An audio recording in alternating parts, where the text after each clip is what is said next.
धाम पर ये जो सावन का महीना आया है, इस सावन में हमारे यहाँ कुबेरेश्वर धाम पे वैसे तो जो महाशिवरात्रि आती है, जिस समय रुद्राक्ष उत्सव होता है, उस समय पर रुद्राक्ष को सिद्ध कर लिया जाता है। पर जो सावन ये आया है, इस सावन में हमारे यहाँ प्रतिदिन बाबा के रुद्राक्ष को सिद्ध करते हैं। प्रतिदिन नियम है रुद्राक्ष पर जल चढ़ाना, दूध चढ़ाना, घृत लगाना और बाबा के रुद्राक्ष, क्योंकि इतने भक्त आते हैं उनके लिए वो रुद्राक्ष सिद्ध होता है। इसी सावन में रुद्राक्ष भी अगर आप लेकर आ रहे हो, उसको संभाल कर रखो। बन सके पानी का प्रयोग, अगर बीमार हो तो पानी का प्रयोग करो, ना हो तो बच्चों के गले में डाल दो, बड़ों के गले में डाल दो। लाल धागे में उस रुद्राक्ष को पहनना प्रारंभ करो। जैसे हो, कोई कहे कि हम हॉस्पिटल चले जाते हैं, कोई कहे हम मरे में चले जाते हैं, कोई कहे हम इसमें चले जाते हैं, तो क्या रुद्राक्ष बदलना पड़ेगा? कुछ नहीं करना है। वो तुम्हारा पिता है और तुम उसकी औलाद हो। छोटा सा बच्चा गोदी में गंदगी कर देता है तो क्या मां 25 बार नहाती है? इतनी माताएं बैठी हैं। छोटा सा बच्चा आपकी गोद में गंदगी कर देता है तो आप नहाते हो क्या? 25 बार नहाते हो क्या? बच्चे की गंदगी साफ करते हो तो 25 बार नहाते हो क्या? नहीं। माता पिता को बच्चे की गंदगी साफ करने के छुआछूत नहीं लगता। और मेरे महादेव को जो शमशान में रहने वाला है, उसकी औलाद तुम हो, तुमसे वो छुआछूत नहीं करता। बस तुम्हारे गले में रुद्राक्ष होना चाहिए। तुम्हारे गले में रुद्राक्ष हो, लाल धागे में डला हो, भगवत भजन के लिए। अंत समय में कहीं विपदा की घड़ी आए, कहीं दुख की घड़ी आए, जब कष्ट की घड़ी आए और तुम्हारे पास अगर रुद्राक्ष है, उसको केवल हाथ में पकड़ना और दिल से इस हाथ को हृदय से टच करना। श्री शिवाय नमस्तुभ्यम। कहीं कितने भी जंगल में खड़े हो, उसको याद करना, मेरा महादेव तुम्हारे पास में खड़ा मिलेगा। वो शिव है, ओघड़ी है, वो साधारण नहीं। कई लोग कहते हैं महाराज जी, जिस रुद्राक्ष को हम पहनते हैं, उस रुद्राक्ष को कहाँ नहीं पहनकर जाना चाहिए? 5 स्थान बताएं जहां रुद्राक्ष पहनकर नहीं जाया जाता। कितने स्थान है? 5। और रुद्राक्ष को 5 स्थान पर पहनकर नहीं जाते। पर रुद्राक्ष के लिए वर्णन किया गया है कि रुद्राक्ष कब कब उतार कर उसको वापिस अभिमंत्रित करना चाहिए। 5 जगह पहनकर नहीं जाना चाहिए और रुद्राक्ष को अभिमंत्रित करना मतलब सीधा अमावस्या के दिन, पूर्णिमा के दिन, शिवरात्रि के दिन, श्रावण महीने के सोमवार को, प्रदोष के दिन, ये दिन आपके शरीर में जहां पर भी रुद्राक्ष है, आपके गले में अगर आप रुद्राक्ष पहने हो, आपके हस्त कमल में आप रुद्राक्ष पहने हो, आपने अपने पास में कहीं रुद्राक्ष रख रखा है, तो उस रुद्राक्ष को अमावस्या, पूर्णिमा, शिवरात्रि या श्रावण का सोमवार या प्रदोष आदि, इस दिन उस रुद्राक्ष को एक बार दूध में धोने के बाद उसमें थोड़ा सा सरसों का तेल अवश्य लगाना चाहिए। क्या होगा उससे? उससे होगा क्या?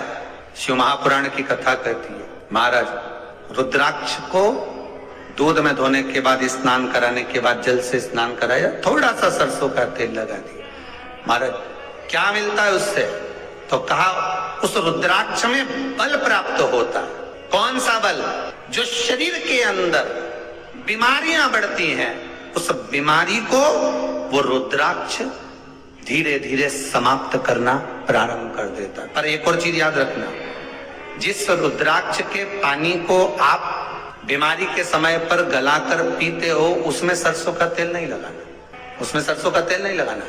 उसको तो आप केवल स्नान कराओ दूध से, जल से, और फिर उसको गला दीजिए। उसका पानी आप पीना चालू कर दीजिए। जिसको बड़ी बीमारी होती है उसके लिए कल कथा में वर्णन किया रुद्राक्ष के जल। रुद्राक्ष का जल पिया जाता है शरीर के अंदर से रोग को, बीमारी को हटाने के, रोग बीमारी को समाप्त कर।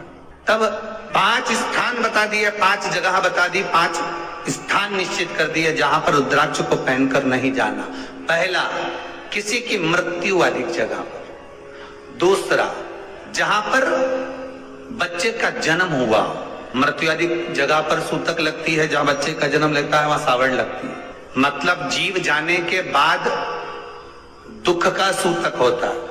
और बच्चा जब जन्म लेता है तो सुख की सावड़ रहती है। 2 स्थान, तृतीय स्थान, तीसरा स्थान दिया जहां पर वैश्यावृत्ति होती हो या महाराज मदिरा का पान होता हो, उस स्थान पर रुद्राक्ष को नहीं ले जाया जाता। चौथा स्थान रुद्राक्ष के लिए कहा गया, जिस स्थान पर आपको ज्ञात नहीं है और आपको लगता है कि ये स्थान अज्ञात है, यहाँ पर कई जगह पर कुछ जीवों की हत्या हुई है या किसी जीव को नष्ट किया गया है, उस स्थान पर रुद्राक्ष को नहीं ले जाना चाहिए। 5वां महाराज, आपके रुद्राक्ष का जहां अपमान हो रहा है, अपमान से समझ में आ रही है ना आपको बात? एक आय को ढोंग प्रपंच में पढ़ा है, कौन ने कहा इतने रुद्राक्ष धारण कर ले? कौन ने कहा है? क्यों ढोंग प्रपंच में पढ़ा? अगर हम रुद्राक्ष गले में पहन लेते और नारी का रजस्वला धर्म आ जाता, रजो धर्म का समय आ जाता है, वो रुद्राक्ष हम गले में धारण कर कर रखते हैं, तो वो रुद्राक्ष क्या वो बेकार हो जाता है?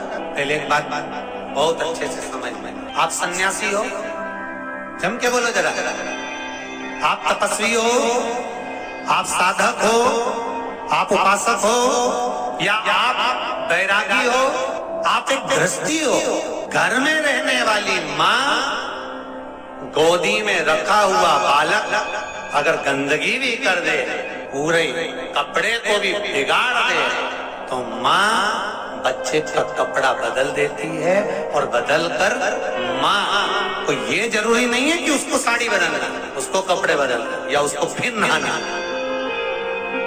बच्चा जब गोदी में होता है तो माँ की गोद में कितनी बार भी गंदगी कर दे, फिर माँ अपने कपड़े बार बार नहीं बदलती, उसी कपड़े से काम करती रहती है, उसी कपड़े से सेवा करती रहती है, उसी कपड़े से भगवान का पूजन भी करेगी तो भगवान स्वीकार करेगा। क्योंकि मातृत्व के लिए, माँ के लिए, नारी के लिए छोड़ दिया गया है कि तुम पर हाँ, आप अगर पूजन करने बैठ रही हो तो आपको ये 7 दिन पूजन नहीं करना। पर रुद्राक्ष अगर आप पहन रहे हो, रुद्राक्ष अगर आप धारण कर रहे हो और अपने जीवन की सार्थकता के लिए स्वीकार कर रहे हो, जैसे तुलसी की माला और रुद्राक्ष की माला गले में पड़ी रहती है, तो ये कंपनी का ट्रेडमार्क होता है कि तुम कौन सी ब्रांड के हो। ये कंपनी का ट्रेडमार्क है। तुलसी की माला पहनकर प्राण छूट गए तो वैकुंठ चले गए, और रुद्राक्ष की माला पहनकर प्राण छूट गए तो कैलाश धाम चले गए। ये कंपनी का ट्रेडमार्क। छोटे रुद्राक्ष की माला, छोटा जो रुद्राक्ष होता है उसकी माला, कैंसर का जो मरीज होता है, अगर वो फर्स्ट स्टेज का कैंसर भी है, छोटे रुद्राक्ष अगर अच्छे हैं, 3 मुखी से लेकर 5 मुखी, 7 मुखी, 9 मुखी, 11 मुखी छोटा रुद्राक्ष मिल जाए, उसकी माला अगर पानी में डाल दी जाए और उस पानी को वो मन का ही डाल दो, उसी का पानी थोड़ा थोड़ा कैंसर के मरीज को सुबह दोपहर शाम श्री शिवाय नमस्तुभ्यम का जाप कर कर, पंचाक्षर ओम नमः शिवाय का जाप कर कर, शंकर शिव का नाम लेकर, महाकाल बाबा का नाम लेकर, विश्वेश्वर विश्वनाथ का नाम लेकर, केदारेश्वर का नाम लेकर, 12 ज्योतिर्लिंग का स्मरण कर कर अगर वो आचमन करना प्रारंभ कर दे तो कैंसर रोग में भी आराम मिलना प्रारंभ हो। केवल आचमन ही नहीं करना है, अगर स्त्री है तो अपने उल्टे हाथ पर भी उस मनके की माला को लपेट सकती है। पुरुष है अपने राइट हैंड में उस माला को, अगर कैंसर से पीड़ित व्यक्ति है, रोग से बहुत पीड़ित व्यक्ति, उसको बल मिलता है, उसको पावर मिलता है, उसको एक एनर्जी, उसको एक तेज मिलता है रोग से लड़ने का। कई लोग कहते हैं महाराज जी रुद्राक्ष को सिद्ध कैसे करना चाहिए? तो शिव महापुराण में एक ही उपाय लिखा है, 108 बेलपत्र पर शंकर का नाम लिखकर समर्पित कर दो, या लाल चंदन चढ़ाकर समर्पित कर दो रुद्राक्ष के ऊपर, या उस रुद्राक्ष को आप अभिषेक में समर्पित कर, या उस रुद्राक्ष को सरसों के तेल में रखकर उसको फिर समर्पित शिव जी को कर। रुद्राक्ष को निकाला, शंकर जी के ऊपर रखा, शिव जी के चरणों में रखा, अभिषेक किया, उसको धारण किया। सिद्ध कैसे करना है? तो शिव महापुराण की कथा में एक संवाद बड़ा सुंदर लिखा कि रुद्राक्ष अपने आप में सिद्ध है। मुंबई में एक मेडिकल रिसर्च सेंटर में इस रुद्राक्ष के पानी का रिसर्च किया जा रहा है। आप लोग निकालना कभी, आप लोग तो उसमें निकलेगा आपको, उसका सेंटर का नाम दिया जाएगा कि किस रिसर्च सेंटर में निकाला जाए। श्री शिवाय नमस्तुभ्यम। गुरु जी के उपाय और जानने के लिए हमारे चैनल को सब्सक्राइब जरूर करें। धन्यवाद।